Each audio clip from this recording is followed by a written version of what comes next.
Alright, hello everybody and welcome back to Nerds of Legend. I am Ben, next to me is Brendan. Today we're going to be talking about the Legions of the Emperor, the Legio Astartes of Warhammer 40K. His angels. The Emperor's Angels himself. Emperor's Angels. Emperor be praised. We're starting with Legion number 1. But before that, let's get into a couple announcements. Next week, we're going to be covering the book Red Shirts by John Scalzi. I already finished it. It's a blast. It's a little old parody of sort of Star Trek, sort of poking its nose at a lot of Star Trek tropes, and it's a lot of fun. It's a quick read. It's only an 8-hour book. So if you've been put off by some of our epic adventures, epic books we've been going on that are 24-hour reads, don't worry, you don't have to worry about it this time. So other than that, as always, continue to watch us on Thursdays, where we'll be continuing to learn the mysteries of the Dragon Lords of Thylea in our Dungeons and Dragons campaign. So with that, Brendan, start us off. All right, so Dark Angels. Yes, so we are starting a conversation, a continuing conversation on the origins and the history of the various Adeptus Astartes chapters. We are sticking with the founding chapters. Big E, the Emperor of Men himself, deigned and devised, and so we're starting with number 1. And for those, we're going to be starting this as sort of like a surface level investigation. I'm going to assume. Yeah, go ahead. So, Brendan, what is a Space Marine? Yes, I'm glad you asked. I want to start this surface level. If you don't know 40K, if you don't know all the books in the video games, it can be just as confusing as Western comic books. A Space Marine is very simply, well, there's a selection process by the Space Marine chapters, and they pick someone who is faithful and true, a general badass, a survivor. Most Space Marine chapters recruit from very dangerous areas. I like the Blood Angels. Baal Secundus is a planet bathed in radiation, so if you survive the selection process, you're a Mad Max style hard dude, right? No. And yes, and we had a conversation on this previously, but as of right now in 40K, all Space Marines are dudes. I would predict that has changed at some point, but as of right now, they're all dudes. That was not always the case. I think it will change, but as of right now, they're all dudes. You start as a normal person, and then you are implanted with like 9, 10?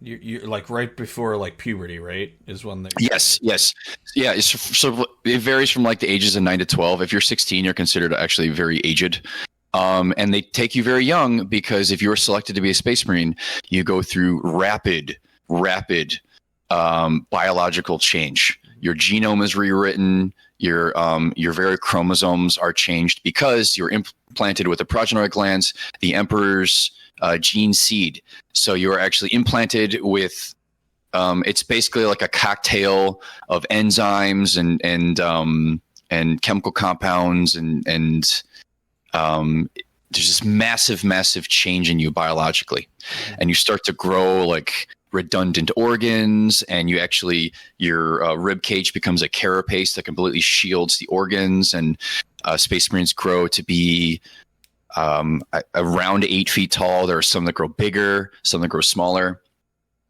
Depending on what chapter you're selected from, your gene seed differs, because the gene seed for the Custodes, the bodyguards of the Emperor, is designed from his own genes. Mm-hmm. The progenitor glands from the individual chapters come from the Primarch of the chapter. Now, the Primarchs, you can think of them sort of as like demigods, or if you like Lord of the Rings, you know that Gandalf is sort of an angel, right? Mm-hmm. From Eru Ilvatar. Similarly, the Primarchs were designed in the Emperor's own image. They were designed from his genes, but they were taken at infancy and scattered across the universe by the ruinous powers to prevent the Great Crusade, to prevent the Emperor from retaking all of these planets in the name of mankind and purging the Xeno, the heretic, and the witch, and all that. And so he goes on a quest to find all of his children, all of these genetic, again, not necessarily biological. He didn't necessarily make them the old way. They're essentially clones of him that he like tweaked, I believe. Yeah. There are lots of theories. Most of them agree based on referential snippets from stories that they're like basically clones, kind of like Django and the Clone Troopers, kind of like manipulated with the DNA has been changed somewhat. Magnus the Red, for example, was an astounding psyker. Sanguinius had literal wings. He had angel wings. Reboot Gilliman was a tactician and a statesman. Lionel What? Oh, never mind. Lionel Johnson was a killer. He was a straight up just an exceptional swordsman. Lehman Russ was a berserker and a hard dude. He gets physically wounded with other Primarchs and rather than like escalate the fight, considers it like a contest and like, let's get a beer. Vulcan was a humanitarian and endured exceptional, insane hardships. Doesn't Corvus basically fight every single one of his brothers at some point just to like test their mettle, so to speak? At the very least, verbally. Fulgrim was very good looking. So it's like he's a pretty boy. Yeah. Marnius Calgar and later Space Marines who are in the 41st millennium who are not Primarchs, Captain Tycho, Mephiston, all of these Space Marines that you hear in the current storyline are descended from the Primarch's genetic material called the gene seed. And they actually, depending on the chapter, it varies. Like the Blood Angels, they implant the gene seed, they suspend them in a certain amount of Sanguinius' blood, which is extremely rare because he is no longer with us.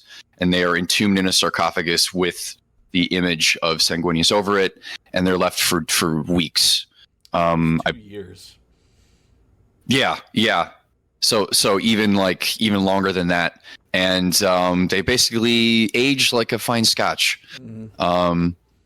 Again, it does vary based on the edition.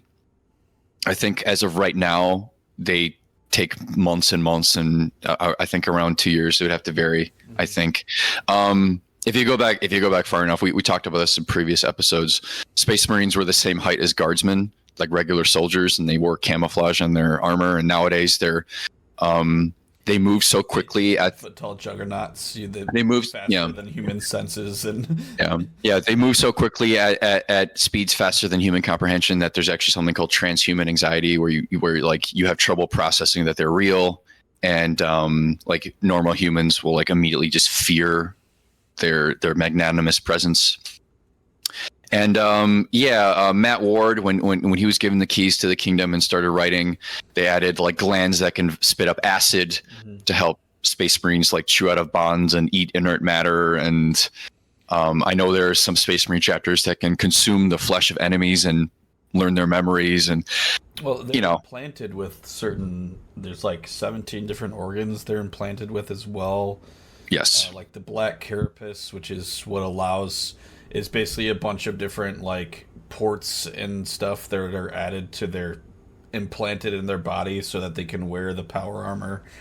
Yes, as well as like a second heart, and among other things. I think there's something that goes in the brain. There's like 12 of them. I can't remember them all, but there's like a bunch of different ones, and they're like crazy. Yeah. So by I think like third, fourth edition, it's established in the lore and in like John Blanche's art and stuff like that. It's established that Space Marines outside of their armor are not shining paragons of athletic aestheticism, but are actually like a grotesque mound of like metal, flesh, and scars, like, scars, headphone ports, USB ports. Right? They're just mound of experimented flesh. They are not pretty boys. Fulgrim's a pretty boy, but the majority of Space Marines at this point are missing limbs, have prosthetic limbs, are just giant killing machines. I have it. What the different, all the different organs are. If we want to go through them real quick. Yes, there are many. Sure. Yeah. So the first one they get is a secondary heart. This is the first thing to get implanted. Yep. Next is the os modula, which is a tubular organ that secretes hormones that ossify the skeleton and encourage bone growth to absorb ceramic-based chemicals laced into marine diet. Basically, it causes their bones to like significantly increase in size and strength, fuse the ribs together. Yep. It's not clear how a Space Marine's non-implanted lungs operate without a rib cage that can expand and contract.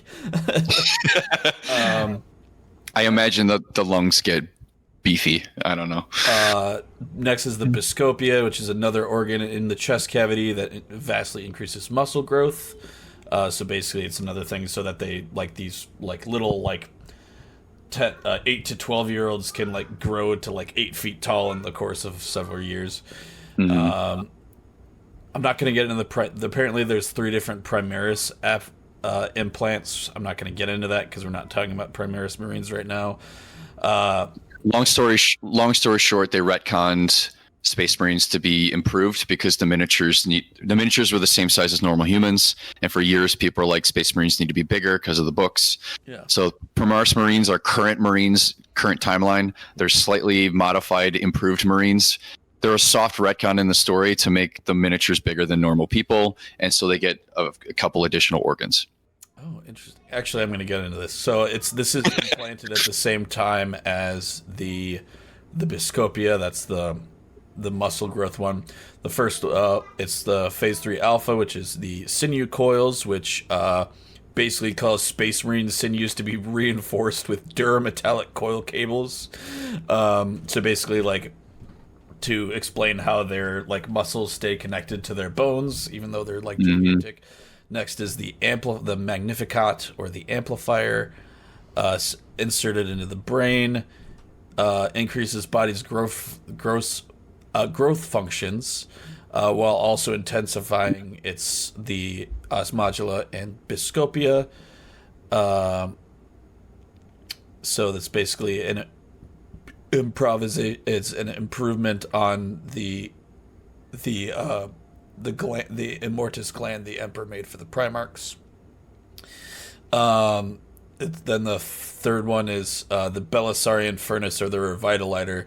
A Revitalizer connects both hearts, and in times of extreme stress or trauma, it expels self-manufactured chemicals that aid in regeneration. So it's like to explain why the Space Marines can heal so fast and take ridiculous levels of punishment and survive and so on. After Phase 3, we get into the Phase 4, which is the Hemistamen.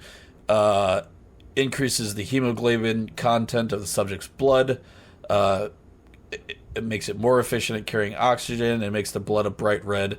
It also it monitors and controls the actions of the Phase 2 and 3 implants. The next one is the Laramin's organ. This is, I think, it generates and controls Laramin cells, which are released in the bloodstream if the recipient is wounded. Basically, it's like advanced healing. It's what causes the advanced healing the Space Marines have. The next is the catalepsian node. It's what allows Space Marines to basically not have to sleep if they don't want to. It cannot replace it entirely, but they need no more than 4 hours of sleep a day, and can potentially go for 2 weeks without sleep. Then there's the Pre-Omnor, which is a pre-stomach. It can neutralize poison or indigestible foods. Basically, it's like decontaminates anything the Space Marine eats before it enters their stomach. Next is the Omophagia. It allows a Space Marine to learn by eating. So they can basically eat genetic material from anything and gain information of like the thing's memories or experiences. So this is like the Blood Angels have a super overactive version of this. Not sure whether it is related to the flaw, which we'll get into when we get into Blood Angels. Then next is the multi-lung. So they have a third lung as well as a second heart. activates when they need to breathe in low oxygen or poison atmospheres and even water. Then they have the Oculobe, which enables a Marine's eyes to respond to optic therapy, allows apothecaries to make adjustments to growth patterns. They have way better vision than humans and can basically see in the dark. And then Lehman's Ear, it allows them to consciously filter out and enhance sounds. Then the Suzanne membrane eventually merges with the recipient's entire brain. They can use it to enter a state of suspended animation consciously or as an automatic reaction, so that like if they're like trapped or something, they can just basically like go into stasis, so they can be like taken, so they like won't die from blood loss or something, or they can hibernate for years. It's kind of like a torpor in Vampire the Masquerade. Yeah, if vampires so don't like, get blood, I'm hurt too much, and then like they need it's a reaction to extreme trauma. Next is the melanchromic. It controls the amount of melanin, so that like if they're exposed to high levels of sunlight, it'll protect them from radiation. Olytic kidney, so they get a third kidney. It sounds like renders them immune to most poisons. The action comes at a price, as this detoxification usually renders the Marine unconscious, while their blood is circulated at high speed.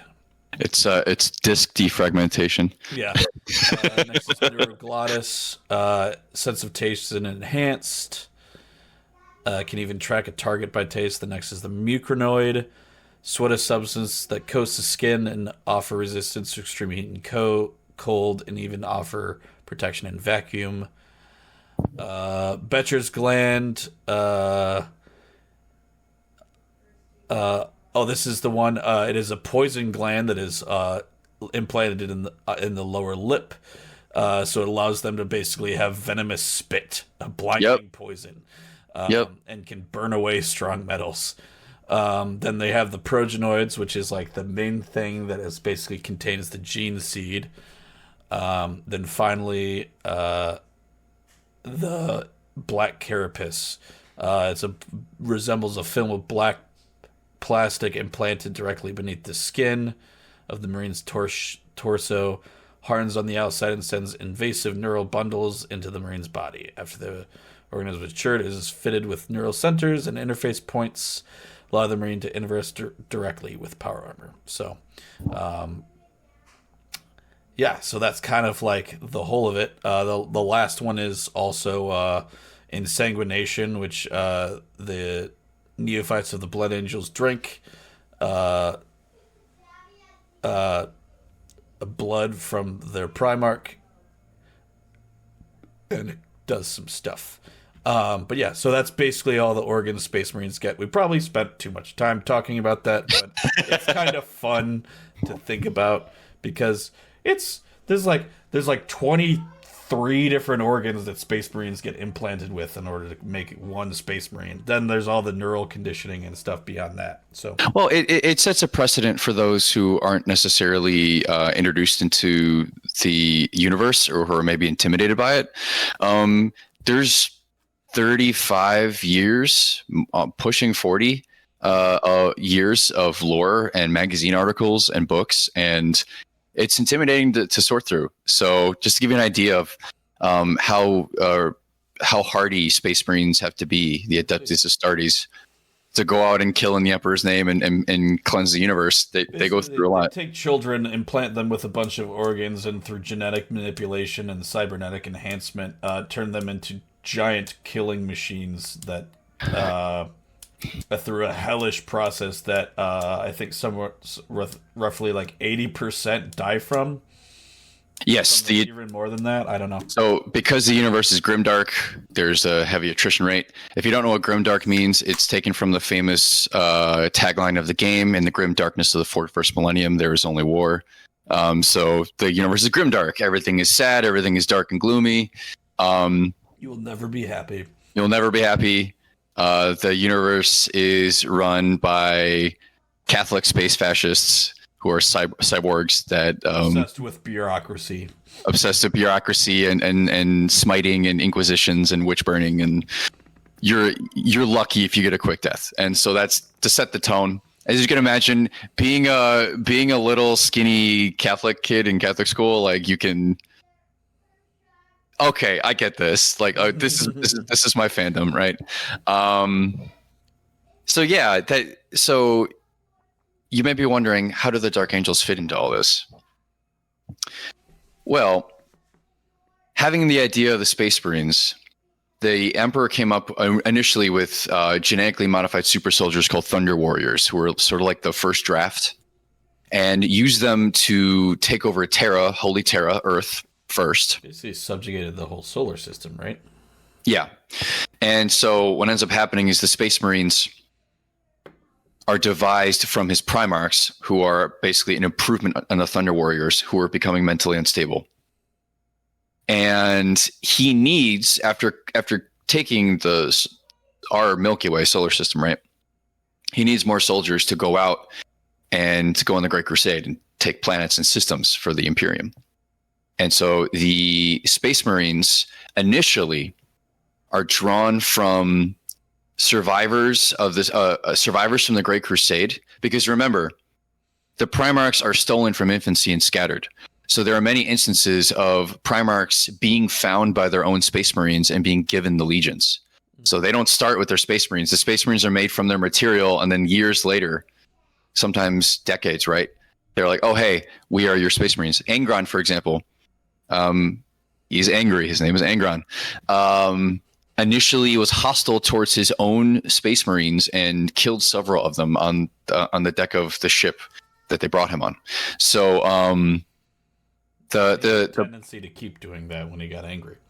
Yes. And so what ends up happening is you see cultures of Space Marine chapters being defined by not only the Primarch and the planet the Primarch is from, but the culture of the Marines before they found the Primarch. So, for example, this is a Dark Angels episode, but I am a Blood Angels stan, so this is the one I know. The Blood Angels legions, before Sanguinius was assigned to them, were given the dirtiest, bleakest jobs in chemical bogs, in irradiated areas. They were berserkers sent out to just clean out mutants and the most undesirable enemies and expected to die. And Sanguinius spent a large amount of his time renovating his own chapter once he was assigned them, changing them to fast attack tactics, trying out other weapons and other strategies, there's a whole metaphor of him, this perfect angel, trying to refine them and give them a nobility to match their savagery. And so the Dark Angels are no different. The Dark Angels, Marines, when they find, when they're assigned Lionel Johnson, the forest world of Caliban is basically Endor, Kashyyyk or Endor, but like tainted by foul, massive chaos beasts. Yeah, it's a whole like forest world that's like basically you have these like very like small like beacons of humanity scattered throughout the planet that are they're basically like huge they're like fortress cities that are to keep out these massive like terrifying chaos monster beasts that are like wolves and bears and stuff warped by chaos. Yeah, it's the technological level is medieval. Yeah. So you have like these knights going, traipsing around trying to take out these massive creatures. And Lionel is found by a knight named Luther and his adherents, and surviving on his own in the forest, right? For like years. Lionel at this point was growing from an infant, and the entire time had known nothing but killing these massive monsters and living off the land to survive. And there was initial confusion and awkwardness where they're like, do we kill this? Is this a beast? Is this a corruption of a man? And Lionel is distrustful and all this sort of thing.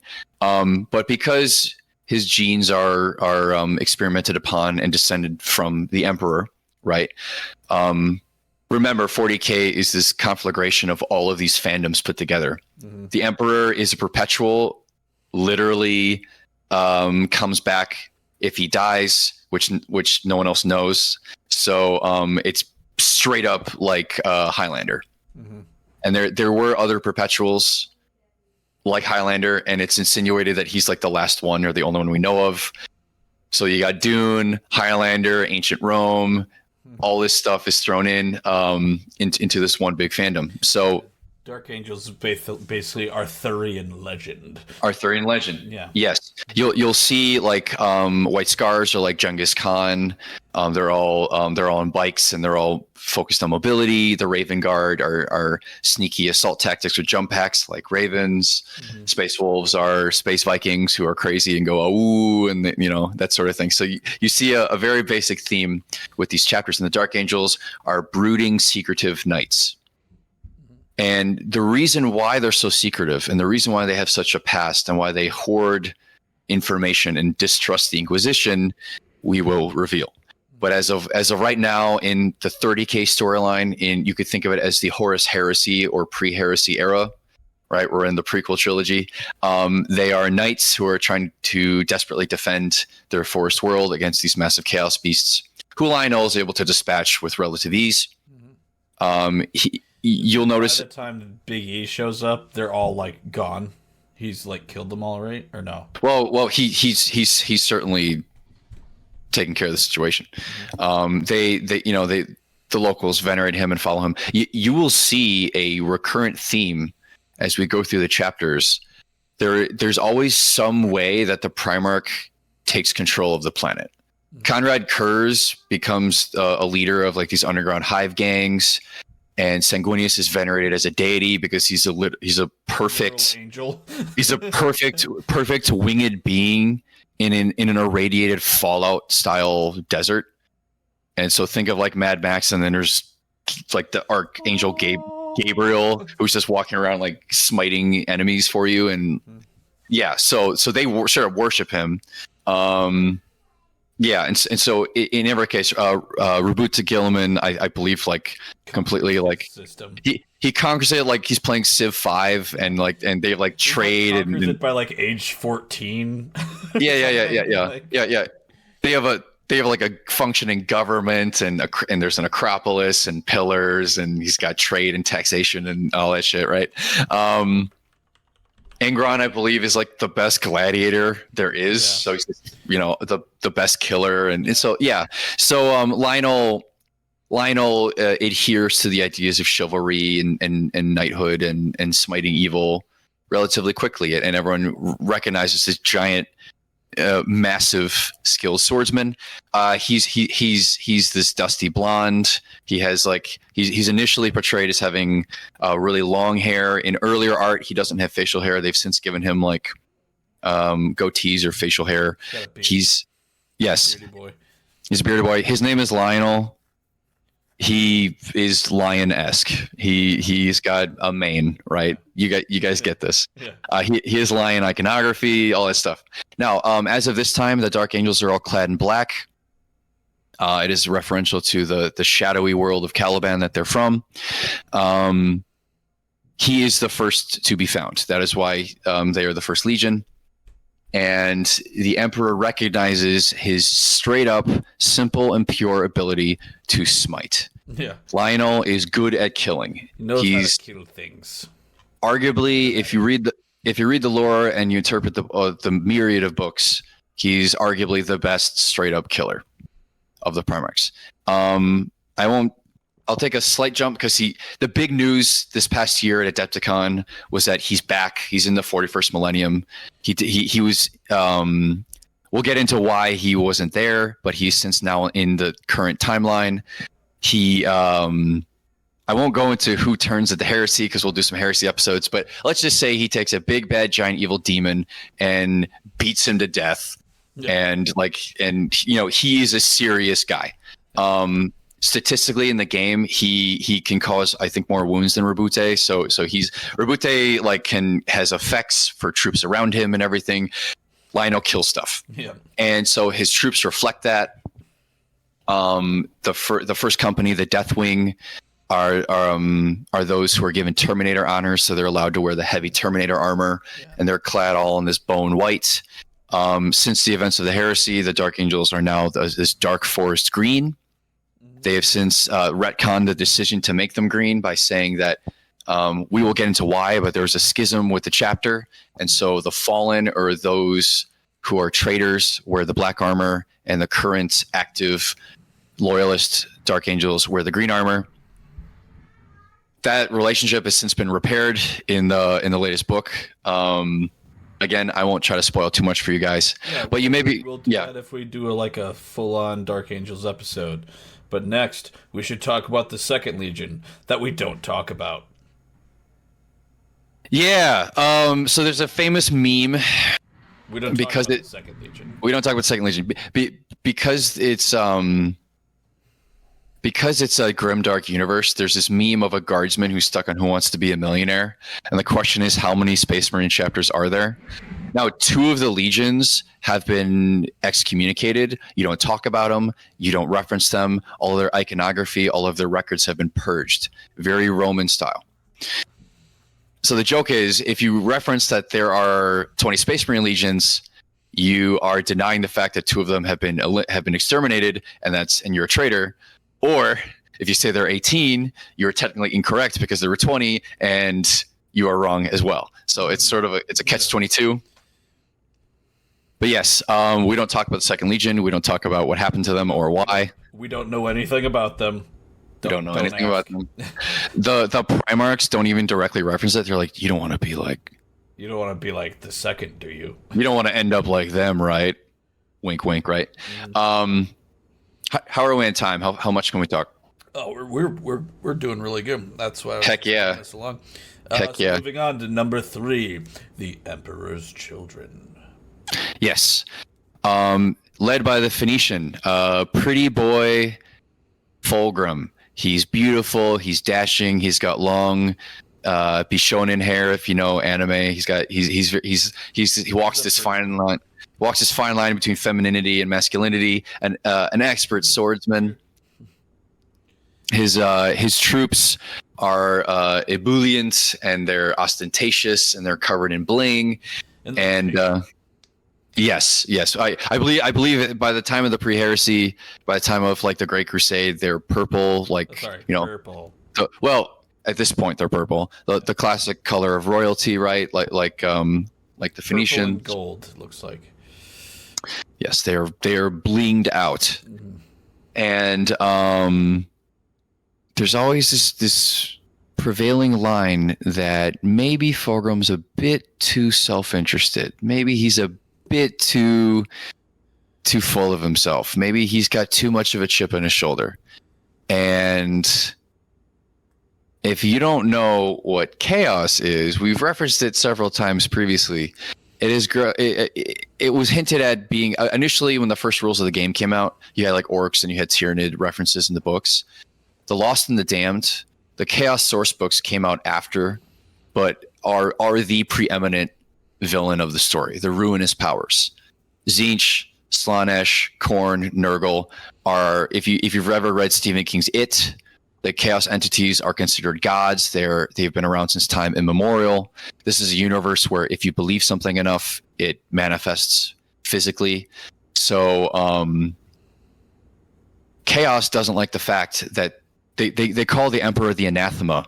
The Emperor of Mankind is the embodiment of universal order and law. You may argue that it's fascistic. You may argue that it's absolute, and there's little freedom under absolute rule. But he introduces order to a chaotic and entropic universe, and the ruinous powers want to stop him. Now, remember, they cast his genetically perfected children out amongst the stars to dissuade him from going on his crusade. So they are not simply ending their attempts to destroy humanity. So what ends up happening is the Primarchs begin to be tempted by chaos, and the Horus Heresy is a massive civil war.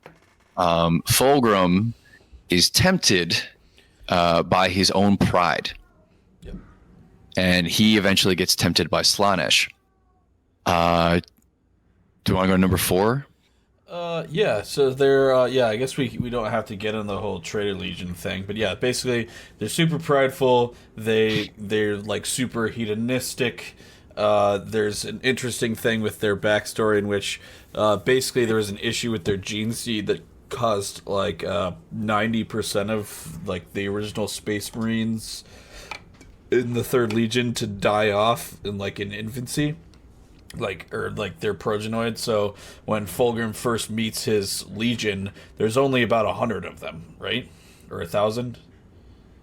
Yeah, so certain He legions, declares that they will still be the greatest legion the Emperor has, and the Emperor's like, "Yes, you will, son. Yes, you will." And then moving on. yeah, you may be noticing an irony here with a chapter named after the Emperor himself being a traitor legion. Yeah. So, Moving on to yet another Traitor Legion, we have the Iron Warriors, the Fourth Legion, led by Perturabo. yes, Perturabo. Perturabo is a huge rival with Rogel Dorn. They have similar strategies in their combat style. They're deployed similarly. They are masters of like siege warfare and defensive fortifications, And like turning war into a drawn out conflict. armored warfare and stuff too, right? Armored vehicular warfare, very World War One kind of stuff. Perturabo is continually plagued by ideas of inadequacy and jealousy towards Rogel Dorn. Mm-hmm. I actually know more Iron Warriors fans than Imperial Fists fans, Yeah. and if you bring up Rogel Dorn, they will they will get visibly angry. The fandom is very strong with 40K. I mean, you've probably seen my previous episodes where I fanboy about it. When they get the teeth in when you're a kid, it sticks with you for life. And so when Iron Warriors fans are militant about it, you can tell them a mile away because they have the hazard stripes, the black and yellow construction stripes, on and metallics and dust and rust on them. And yes, so the Iron Warriors end up falling to chaos. They are sort of the chaos opponent and rival of the Imperial Fist. to Rogel Dorn. Yes. Mm-hmm. Yeah, so there's sort of Perturabo's sort of this genius, not necessarily tactician, but he's like really good at like building fortresses and doing sieges and stuff and finding ways around, and they end up falling to chaos. I'm not as familiar with the Iron Warriors as I am with the other chaos factions, but I know that some people think that Perturabo's a little whiny bitch, and other people are like, he's just misunderstood. I've heard that as well. Yes. But another fun one, the only reason I didn't decide to go with this one as my main legion was because they're clad in white and they're a bitch to paint. So the White Scars, led by Chagatai Khan. Chagatai Khan. Yes. So they were on a steppes planet. It's very Mongolian themed. Chagatai Khan. Chagatai Khan. Yeah. He has a top knot. He has a curved sword. He was a skilled horseman. I mean, the name of the planet is Chagoris, so like. Yes. They are a mobility-based chapter. Hit and run. Yes, hit and run tactics. The chapter was a little different. The culture was a little different before Chagatai was assigned his chapter. There were those from the original troops in the campaign beforehand, and there were the troops that were then mustered from his fellow. Because remember, he had all of his fellow warriors because all the Primarchs have conquered their planets, right? Mm-hmm. So he has his buddies from his world.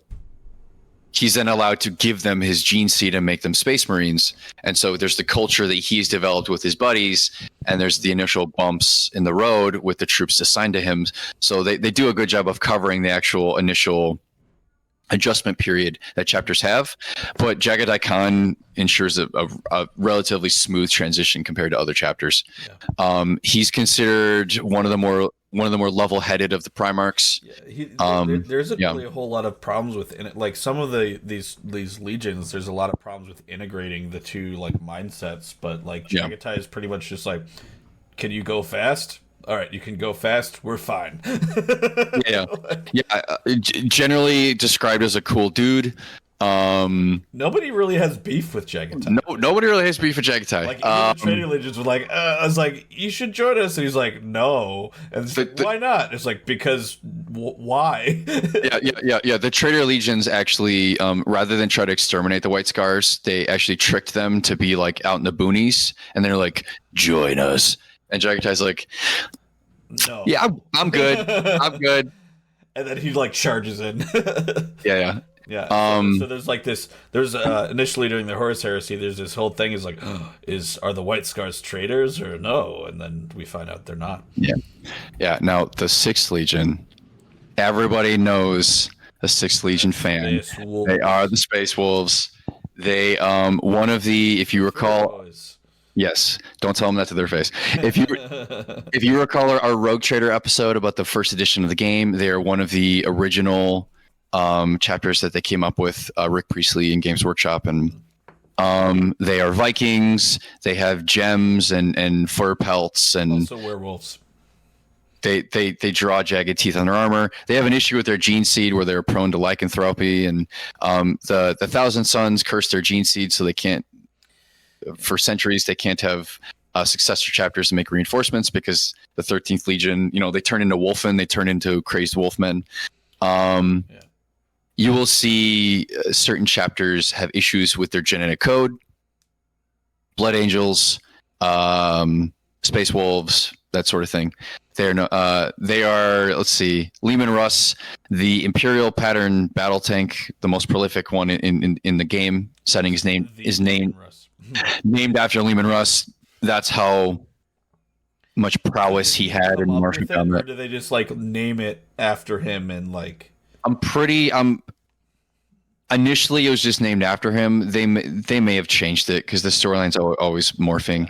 I think he probably had some ideas or something, but I think it's more or less named in his honor because he's that proficient at the warfare. He was also a huge bro, and he would get into arguments, but he was well-meaning and gets drunk on demon blood. Total frat boy. Oh no, that was from TTS. Never mind. So basically, the Space Wolves. This is one of my favorites. They grew up on like an ice planet that's super inhospitable, so they have all this sort of like Norse iconography and stuff going on. They kind of like tread the line with like flirting with chaos and whatnot, but in the end they're a loyalist chapter. So like they have like psychers that are more like shamans. I think they're called rune priests. Similar to the White Scars. The White Scars, because again, there's variance in the gene seed between the chapters. The White Scars have a very low amount of psychers, those with powers of the warp, and similar to the Space Wolves, they venerate their psychers because there are so few of them. Yeah. So yeah, they're fun. They have a problem with some of them will do their like rite of initiation and then turn into werewolves. And then they become Wolfen, who are basically werewolves. Uncontrollable, and they go into berserk rages and shit.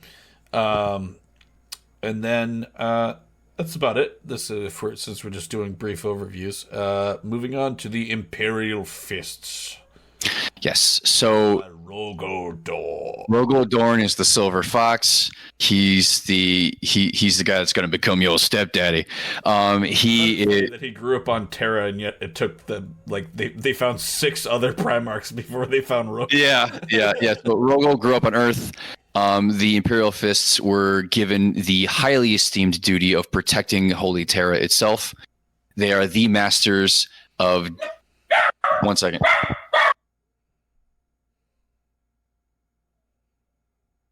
The mom's home. Okay. They're the masters of defensive warfare, siege, protracted engagements. If you think of like the Battle of Kursk, trench warfare, they draw it out. They're all defensively minded. Rogol Dorn is the builder. He's the architect. He's actually the builder and creator of the Imperial Palace. He's the architect and builder of the Imperial which is basically encompasses the entirety of the Himalayas.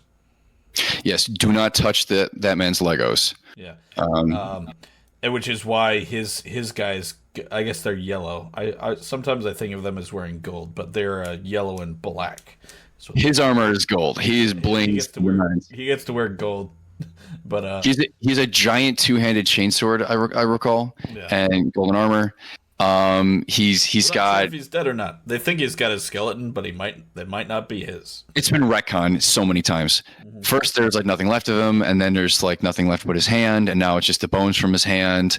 And I guarantee you, he's probably going to be the next Loyalist Primarch. I think the next Primarch is actually going to be a traitor Primarch, but I think he'll be the next Loyalist. We shall see. Place your bets. The Imperial Fists were actually not one of the first chapters in Rogue Trader. A successor chapter, a chapter based upon them, like inherited from them, called the Crimson Fists, were on the cover of the box and of the book. The Crimson Fists are sort of them, but with Spanish names. Yeah. And with different colored armor. Yeah. They all have like Spaniard style names, but they're essentially successor chapters, share the tenets and ideas of the original chapter. They're, just we need more Marines, so they expand kind of thing. Mm-hmm. But yes, the Imperial Fists grew to be one of the most prolific. In the 90s, they were one of the big three. Ultramarines, Blood Angels, and Imperial Fists were the Space Marine Legions you could select in the Space Crusade video game, which I played on DOSBox. It's pretty fun. Based on the Milton Bradley crossover board game with 40K. It was very popular. There were TV commercials for it in 1990 at the time. The primary colors, red, yellow, blue. They were huge in the 90s. They're still a massive following. Chapter Master Valrak, who's one of the top like 40K streamers, is a religious Imperial Fists fan. You'll see a lot of Fist fans. You'll see a lot of Blood Angels fans. You'll see a lot of Space Wolves fans. You'll see a lot of Ultramarines on boxes. I don't see a lot of Ultramarine fans who aren't like 9. But they're the John Cena, I guess, of Ultramarine chapters. I don't want to paint it how it is on the box. Yeah. They're like picking Anakin Skywalker in Star Wars Episode 1 Racer. Yeah. They're like, just all these aliens, and you're going to pick the kid? Yeah. Okay. But yeah, so the Imperial Fists are right there in a lot of the most important storylines. The Siege of Terra, they're right there. Rogal Dorn has his finger on the pulse of most of the storyline. He's basically I guarantee he's coming back. He's too important for them to kill off, kind of thing. Yeah. Not at least they can't give him an off-screen death. Come on. It's not going to happen. Yeah. Then next we have the 8th Legion, the Night Lords. The Night Lords. Conrad Kurz. Conrad Kurz. Yes, he has his personality issues. He was cast to this deep, dark, brooding hive planet where he had to learn how to be a criminal and a killer, and it's basically like all the worst. Like if you've ever read the Star Wars books, they talk about like the under like hive of like Mos Eisley or Coruscant where there's like it's so deep within this like a hive city where there's like the sun never shines. That's the entire planet because it's like shrouded in darkness. So there's like, pardon my language, but like there's like rape gangs and stuff traveling around, and there's like basically this entire planet is like a crime infested like place of villainy, and he basically just turns into like serial killer Batman. Yeah, and he ends up subjugating the planet by like I think he kills all of its through terrorism. Yeah. He murders all of the leadership and becomes like Kingpin. He becomes like the head criminal and runs the planet. What's funny is like basically it's like all crime in Nostromo like ceases because they're scared that the Night Haunter will show up and just like he'll like Yes. leave them like crucified, pinned up next to a building, completely flayed but still alive. Yeah. If you know A Song of Ice and Fire, he's very much aligned similarly with the Boltons. Yeah. He does not simply kill. He extracts malice and pain from his victims. He tortures. Killing is fun to Conrad Kurz. And the thing is, his legions, when they're assigned to him, are very much in agreement. Yeah. And the Night Lords are considered borderline war criminals, and They're basically other legions don't want to work with them. And yeah, they're basically sent in as like a sort of terrorist force. They're like there's like planets that will like hear the Night Lords were dispatched to their planet and they'll just surrender. Like their name basically inspires fear. So it's happened. Yeah. So there's like they'll show up and they'll be like, "Hey, we're here. Surrender." And they'll be like, "Okay. Please just don't land. We'll do whatever you want. Just don't kill us." There you go. They're sort of like a foil. I would say like a foil to the Blood Angels in some ways, because they have similar powers. Whereas like we're about to get into the Blood Angels next, but so Conrad Kurz is plagued by like visions of like horrible Premonition. futures. Yeah. But like Conrad Kurz, the visions he sees are only bad things, like horrible futures for humanity and stuff like that. So it's believed that he allowed himself to be assassinated because otherwise a horrible future would happen. Whereas Sanguinius, when he gets visions, he only sees the good things that'll happen. So so basically Conrad Kurz only acts out of trying to prevent bad things from happening, whereas Sanguinius only acts to prevent good, to make sure good things happen, which is an interesting, I feel like a dichotomy between the two legions. It's probably no surprise to you, dear viewer, but the Night Lords become traitors. Sanguinius, I believe, is tasked with the custody of Conrad Kurz when he's captured, and then I think he intentionally releases him.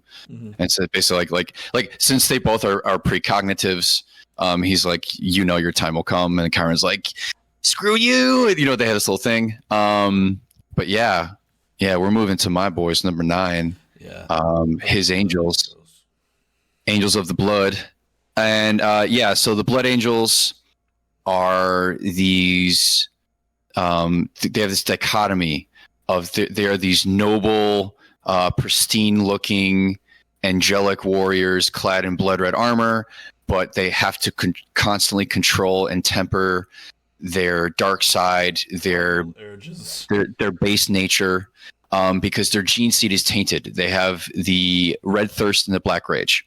So the red thirst is a genetic defect in their gene seed where they are never slaked. So we can say it, Brendan. The Blood Angels are space vampires. They're space vampires. They have pointed teeth. They are the longest lived of the Space Marines. Dante is over 1,000 years old in the current storyline. The gland that processes organic matter and gives memories is highly developed in the Blood Angels. And so some of them develop a defect where it's not enough and they desire more flesh or more blood. Their successor chapters, like the Blood Drinkers, the Flesh Terrors, actually consume their enemies when they defeat them.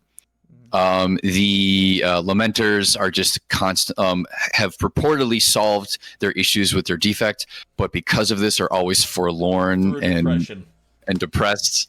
By being sad, the Lamenters have beaten the red thirst. Yeah, and then there's the Black Rage, which I guess we'll spoil. The Black Rage is a defect that manifested when Sanguinius died at the end of the Horus Heresy. They causes a psychic scream. Yes, yeah. There's this massive psychic explosion when Sanguinius is killed, and all of his genetic children, Blood Angels, if they get the Black Thirst, they see his death through his eyes and get enraged at the indemnity, the massive fault the massive sin that has been inflicted upon their Primarch, their genetic father, and they go into a militant rage.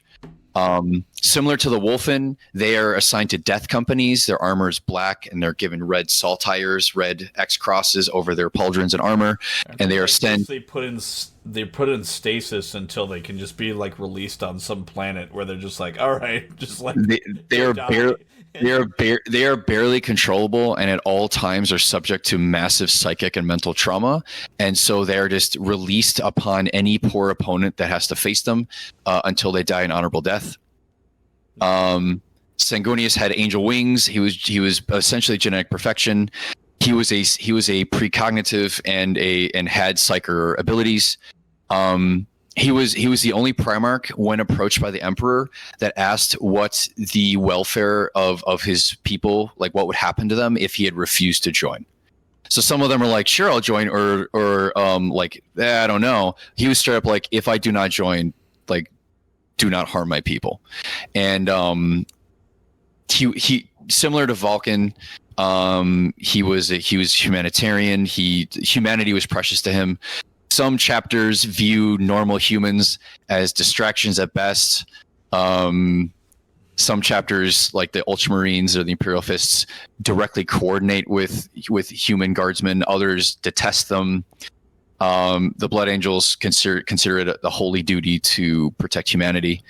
The duality of them has always been interesting. We're gonna move on, or else I'll talk about Blood Angels the whole time. And I think this will be the last one we'll probably cover today.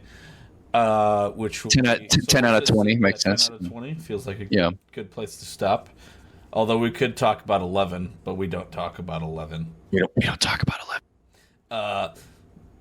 Anyway, so we have the 10th Legion, which is the Iron Hands, or the Stormwalkers, led by Ferrus Manus. Which, admittedly, I don't know a whole lot about the Legion or the Primarch. Ferrus Manus, Iron Hand, get it? The Iron Hands. The Iron Hands are Ferrus Manus was similar to Perturabo, except rather than having an inferiority complex and being jealous of others, Ferrus Manus was always holding himself to the highest regard. He was always too hard on himself. He was stoic, not prone to emotional outbursts, but he always was harsh on himself for not being perfect, and was extremely skilled as a mechanical genius, a skilled engineer, craftsman, scientist. During the time of the heresy, the Iron Hands were the best equipped loyalist chapter. They had experimental weapons, the best that the Imperium could afford or manage. He was consistently implanting. His Marines were always replacing their own flesh with cybernetic limbs. Looks like they basically believe that human flesh is corruptible and needs to be purged. So they're constantly trying to get rid of their organic bodies and replace it with bionic substitutes. So they're kind of like, are they buds with Adeptus Mechanicus? They have a closer working relationship than any other chapter. They have the most tech Marines. They send the most Space Marines to the Adeptus Mechanicus to join the cult of the Machine God. Because of this closeness, they are normally the best equipped chapter in terms of material. They're not as big as other chapters because they were almost wiped out to extinction during the heresy due to the Isfahan drop site massacre and whatnot. Because Ferrus Manus was unflinching and unreceptive to new ideas. Their tactics were relatively staid because they worked. They weren't really interested in changing what was working, and it very famously cost them dearly.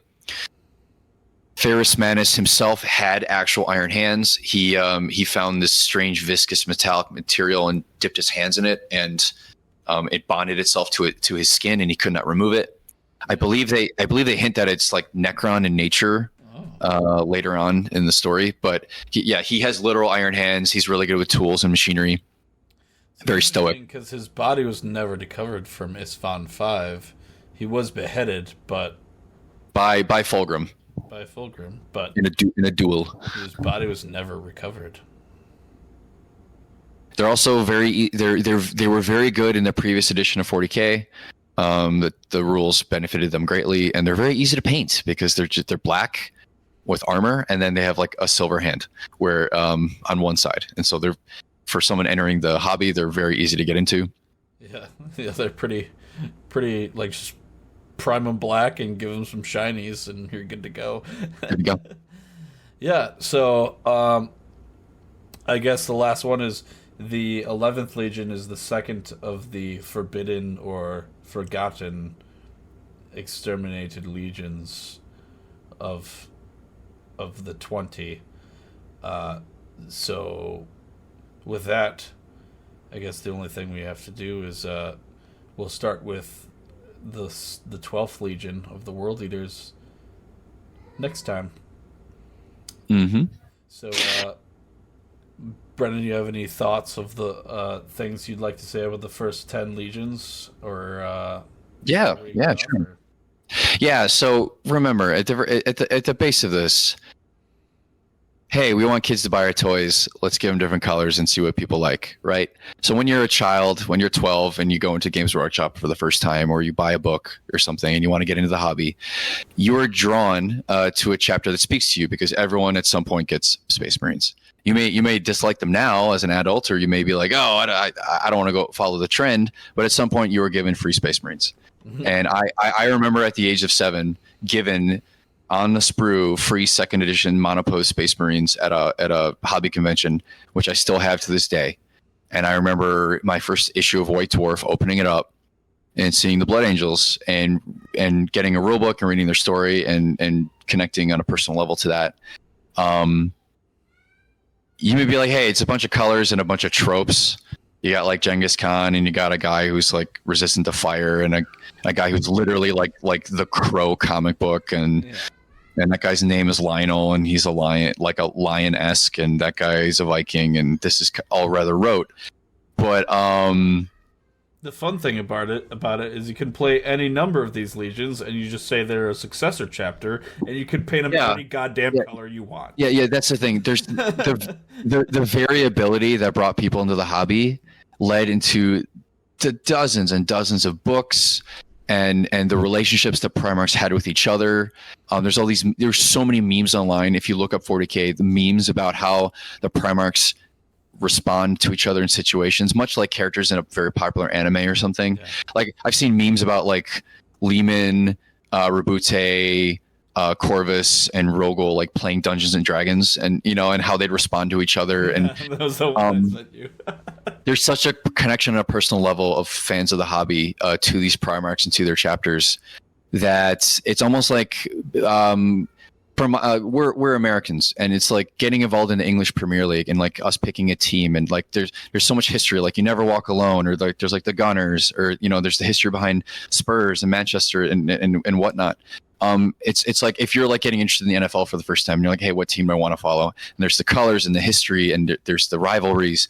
We're from Chicago. We have certain rivalries, very deep rivalries, right? That level of fanaticism and passion is reflected in these chapters. And so if you're interested in the game or reading the Horus Heresy books, find one that you like, find one that interests you. And that's why a bunch of hairy adults are waxing poetic about it right now on Twitch. It's because of that connection. So I would say find one you like, read more about it. And if you don't like it, there's other chapters, and then there's successors. There's the chapters of those chapters. So if you really want to get into 40K, start with like the Caiaphas Cain books, because they do a really good job of like giving intros into like a bunch of the different factions without you having to like have a wiki open at the same time as you're reading the book. So maybe go online and look up some 40K wikis. Don't enter the Horus Heresy book series if you're new. There are so many, and they're so long and they're so expensive. Maybe read some 40K wikis. Educate yourself on the memes. Maybe Caiaphas Cain is a good place to start. 10th Ed has just come out. My unopened box of Leviathan is right over there. Ben will never let me live it down. It'll happen. Built and primed, man. Come on. His faithfulness to the Emperor warms my heart. So yeah, it's a great entry point. It's very similar to like Marvel or DC Comics. So like, where do I even start? It's a very good jumping on point right now because a new edition has come out. It's very, very starter friendly. A lot of the mistakes with like presenting the product have been amended this time around. Very good time to be a fan. Space Marine 2 is coming out. Yeah, it's an exciting time. So find a color you like. I was 7. You start with a color. Find a storyline or a Primarch or certain characters you enjoy. And we will cover the last 9 chapters on part 2. Yep. Thanks, everybody, for watching. We'll catch you again on Thursday.